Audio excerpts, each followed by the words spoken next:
We traveled far up in Norway, almost up to the Arctic Circle, and we are fishing for sea trout.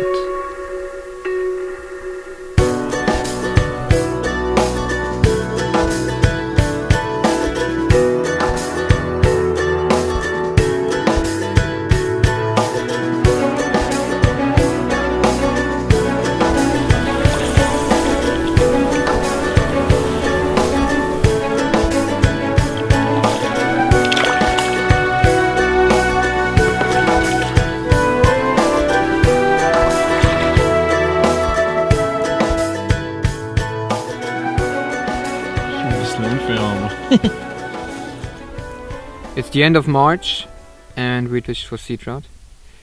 It's very cold in the nights. We have -8 degrees in the tent. During the day we have very nice weather. It's sunny all day and we get like 1 or 2 degrees plus. The sea trout are feeding like hell. We caught many fish. I mean, it's basically insane. We had double hookups, large fish up to over 60 centimeters and fat fish, all fish silver, and it's an insane fishery. Up here, like everywhere in Norway, you have something that is called allemannsretten. It's basically a law that allows you to camp in the nature for at least one night on land that is not owned by a private person. We have our tent right up here on a small hill close to the waterline, and I think it's a very good thing that you have something like the allemannsretten, because it connects people to nature. Because on the one hand it gives you the right to be out, to camp, and on the other hand I think it makes people care about the nature, so they will protect it, they will be aware of the worth of nature more because of maybe being out there and having this law or this allemannsretten.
When Peter started with the idea to catch sea trout near the Arctic Circle, I said no, because it's just insane to sleep in a tent at the end of March.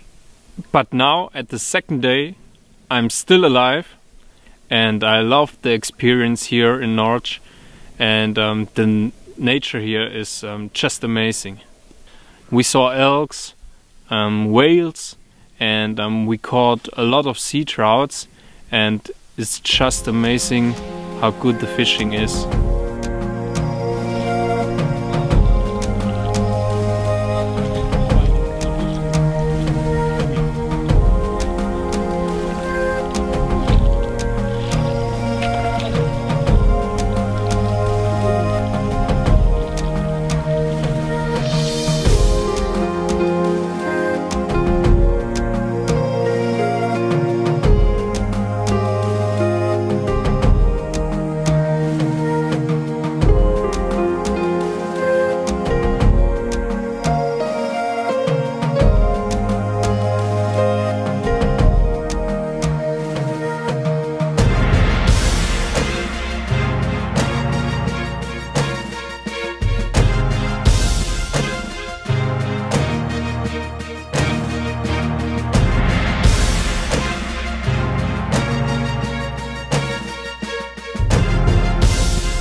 In conditions like these, you need special equipment. Things that can save your ass are, for example, solar charging power banks, heating socks, emergency blankets, and a big bottle of boiled water during the night in your sleeping bag. The emergency blanket you can have under your mattress or around your feet in the sleeping bag. We use some special heat socks by Lens, and they keep your feet warm up to 20 hours when you're wading in the ice cold water.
The fishing up here is much different to the fishing that I'm used to at home, because when I fish for sea trout at home I fish in northern Germany, South Denmark, and there you have almost no tide. But up here you have 2.5 meters drop or rise of the water during the tides, so spots that are very good when the water is low don't produce any fish when the water is high, and therefore you have to move a lot. You have to cover a lot of distance, move around in the car, check for fish in the surface, because if you see them feed you have to go for it. You can catch 1, 3, 4, 5, a lot of fish one after another, but when you come to the same spot 2 hours later there's no activity at all, so it's no easy game. You have to check the tide tables, you have to know when the water's up, when the water's down, and then you have to fish the right spot for the right tide, and then you can catch an amazing amount of fish and beautiful fish up here.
Aber ich lasse es noch mal ein bisschen so füllen.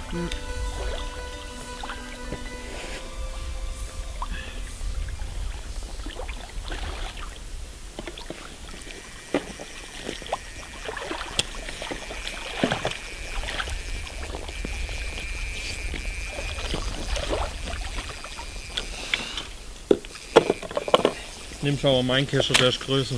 Ich nehme einen. Kriegst viel besser abkeschert so. Oh nein. Oh, die ist gar nicht so groß.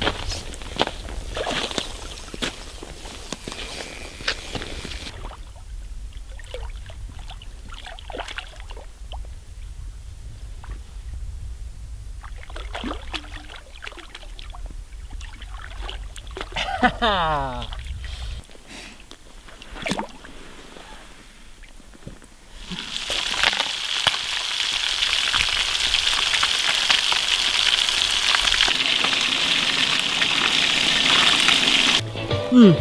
Bier vergessen. Kriegen wir gleich. Jo, stimmt. Und die kleinste Mehl für heute. Hast du auch gehabt.